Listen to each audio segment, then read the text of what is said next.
What up, you guys? Welcome back to Furrow Publications YouTube channel. It's me, Rich, your anti-fascist comic book nerd, curating comics for your enjoyment as well as empowerment. And we're gonna finally get to Oink.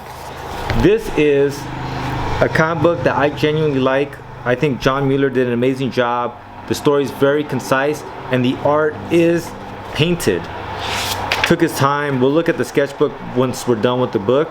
And I want to go issue by issue, which is not a long read. It's only a 3-issue comic. But this comic is very well put together from Dark Horse, and it speaks for itself, right? You are not free.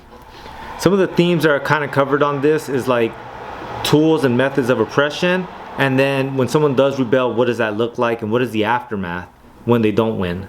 And so it's kind of a sad story. It's a little bit of a downer, but it's definitely worth the read. The first section, what you find is there's this priest going down this like dark basement that's deep and vast, and he's going down there to take the last testament of the pig known as Oink, the merciful slaughter of a lunatic. And he's like, they send a child, and he's like, I've scribed before and I'll take your story. And he's like, when I be dead, the only truth will remain will be with you. And the priest, being naive, is like, your words will go to the hall of public record for all to see. The young trust so easily, Oink says. No, they will use it to paint me the monster they need to control you and everyone you know, to make you fear what's outside of these walls. He's like, what do you wish to confess before your sentence is carried out? And thus the story begins. Chapter 1, Awakening. Look at this panel right there. Just beautiful work. Another day would begin. Another opportunity to provide a bit of grease for the rusted gears of heaven, the paradise where angels dwell and restless souls can find salvation in the good one's arms. I was born a slave in the service to a great machine. The words in my head were new to me. They be thoughts. In Slaughterhouse 628, where I be raised, we were not allowed to have these things. And I know why. They complicate things. So obviously for any like dystopian fascist kind of society, the idea is like that you're gonna just adopt what they're telling you. The minute you start to question and you use critical thinking, like you're a problem, because you need to just adopt what they tell you. And for the most part, that's how like mass like mob mentality works. And that's why they try to build off of like emotional like knee-jerk reactions, because it's easier to manipulate you if they're using emotion rather than logic. Because if you start thinking about things logically, you'll start to see that things don't add up the way they're saying they do. And at that point, now you begin to unravel the web of bullshit that they're trying to feed you. But it begins in his youth, and this is his buddy, right? And he's like, they had taught us how to speak so we could hear the words from the good one's book. It's like, Spigot, shh, not to ask questions. Why do men with no faces watch us all the time? He's like, keep your voice down, boy. But the questions were always in my mind. But Spigot is saying these questions. He's continuously asking, why does he exist in the way that he does? And of course, here comes a fascist piece of shit who overhears Spigot having these questions. And of course, the idea is like to use a fear, right? To scare him into obedience. And that can only work for so long, right? Eventually it catches up to everybody. Like eventually the way you're living is more harmful than the thing you don't know, in the sense of like you outgrow the fear because your oppression is that much more horrible than anything that can come after. And so at this point, Spigot ain't fucking playing the game no more, right? He's like, as you lie to us, look at me and see that I am no longer blind to your lies. And Oink is like, Spigot, homie, and everyone's like, Spigot, don't do this shit, bro. I don't know what you're doing. Bam! He got the blammer right there, right? He's like, today I am a free animal. So boom, he gets the guard, the gaffle of Spigot, and this is ultimately what wakes up Oink to the oppression. Because not only did they want him to buy into it, but his best friend kind of rebels, right? So their mentality is like, have Oink kill this fool. And that's pretty brutal and savage, homie, to have his homeboy kill him while his homie screaming out to him like, don't do it, brother. And everyone else is saying like, save him, right? Going back to this thing of religion being a way of controlling folks. And the priest talks to him, tries to give him kudos, right? But then after that, he's like, do you remember what I told you about useless questions? Yes, Warden, I remember. Fucking crazy ass fool. He's like, the good one has spoken to me. The goodness of this house has been preserved. But that's it. That's the catalyst, right? Like he can't unknow, can't unsee what happened to Spigot. And like he had those questions himself, but Spigot was the first one to speak them. That's why Zach De La Rocha's One Day as a Lion, right?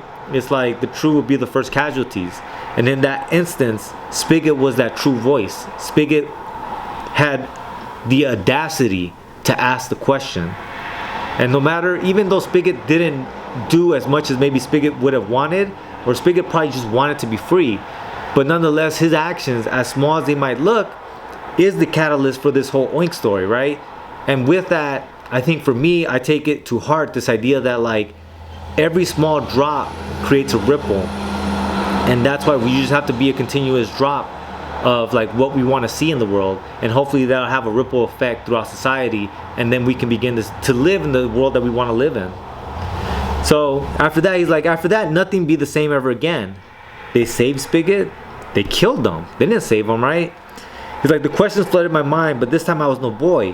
I was not afraid. He said he'd be a free animal. Spigot be free. Free? Another day be done. Nobody asks questions. Nobody talks about Spigot. We work, we sleep, we obey. Kind of like what's going on now. Like we see horrible things happening all day to our neighbors, and then we just go about our day. They chain us up. Why?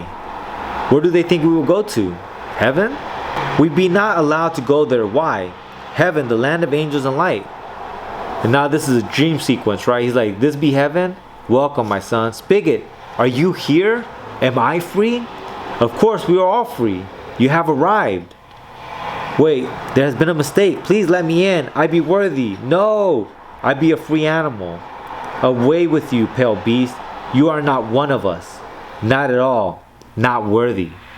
And for me, at that point, what it's trying to communicate is this idea that like this image, this thought of like what we should aspire to be as a society, as a community, it's not very honest or attainable for all of us. It's a very exclusionary kind of club. It's a very class perspective of like there is this elite group who, yes, they're trying to sell us their dream paradise and we've bought into it, but in the end, that's their dream paradise. That's how they're going to exist. And we will never, no matter what we do, be accepted into that paradise. I think that shit is hard-hitting, homie. Dream sequence, right? But then he's like, I had awoken to a world I could no longer ignore. The evil they spoke of was in them. Children, this morning is a day of celebration. Your brother's soul has been redeemed and saved from damnation. So not only did they kill Spigot, but they still have him there chained up, just as a fear tactic to just remind them to shut the fuck up, don't ask questions, and just obey. He's like, rejoice in his freedom. Everybody but my boy Oink. Boom. Kill look. Saved. Boom. Looking at his homeboy. A wall had been broken in my mind. It'd be time. The butcher be waiting. And I love this portion here because it goes back to something I always think about, how we do things that counter our own morals and ethics because of the society we live in. And so we're always walking this dual thing of like doing what society is asking us to do, right? Versus what we think we should do. And that's the problem I think that laws have, is that they're not founded on morality. They're founded on like state violence. Like you do what we tell you or you get arrested, you get a ticket, you get whatever it might be. And we know that laws aren't always moral, right? So there's illegal and there's unmoral, and those two things are not the same thing, right? Prime example of that is, Jim Crow era. That was legal, but it was immoral, right? And there's 100 different, scenarios and things you can talk about in that regards. The American Indian movement is another aspect of that, of like the law was they couldn't practice their religious beliefs, right? So it was legal to deny them that, but we know that it was immoral and wrong. But after that, he apologizes to this pig who he knows they're going to slaughter. And he's like, you know what, man? I just can't do this shit no more. He's like, I will end this for all of us today.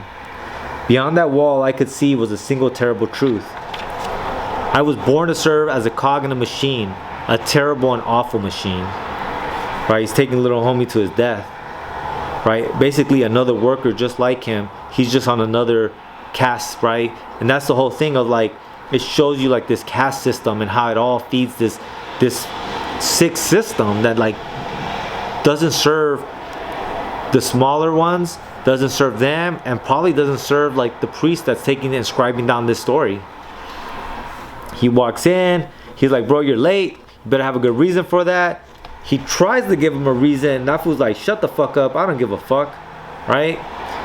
He's like, load that soul, boy, that's a good piggy. Load her up, Oink, we don't have all day. And he's like, nah, not no more, bro, not no more. This shit ends now. I mean, just look at this art, man. John Mueller really sells the emotion and like the brutality and the gruesomeness of all this. Look at this. Look at that panel. Fire. Because we own you. Not anymore. Run, boy. You can run. You can't run from angels. The angels will find you, cut you to ribbons. And after that, some sabotage, right? He cuts the power, goes to the boiler room, sets it all up, escapes, large explosion, and that's his awakening. And everything that was in there gets burned to crisp. And that's the first chapter of Oink. And like I said, a lot of deep concept, deep cuts, this idea of like being kind of class traders in our day-to-day life because of what society's asking us to do, but knowing and recognizing that it's wrong, but being scared to speak up and to question it, because everything around us is telling us to obey. Everything around us is telling us this is normal. Everything around us is telling us that this is natural. But like Oink himself says, if it's natural, why do they have to have chains? If it's natural, why is there armed guards everywhere? Like, that's unnatural. Like I said before, if it was natural, you wouldn't have to force somebody, or you wouldn't have to threaten them with violence to obey it. It would be the natural flow of things. But alright, you guys, as always, it's me, Rich, your anti-fascist comic book nerd, curing comics for your enjoyment and empowerment. That was Oink issue 1. I'll be back tomorrow with Oink issue number 2. Alright, you guys, like, share, subscribe, and I'll see you tomorrow. Lates.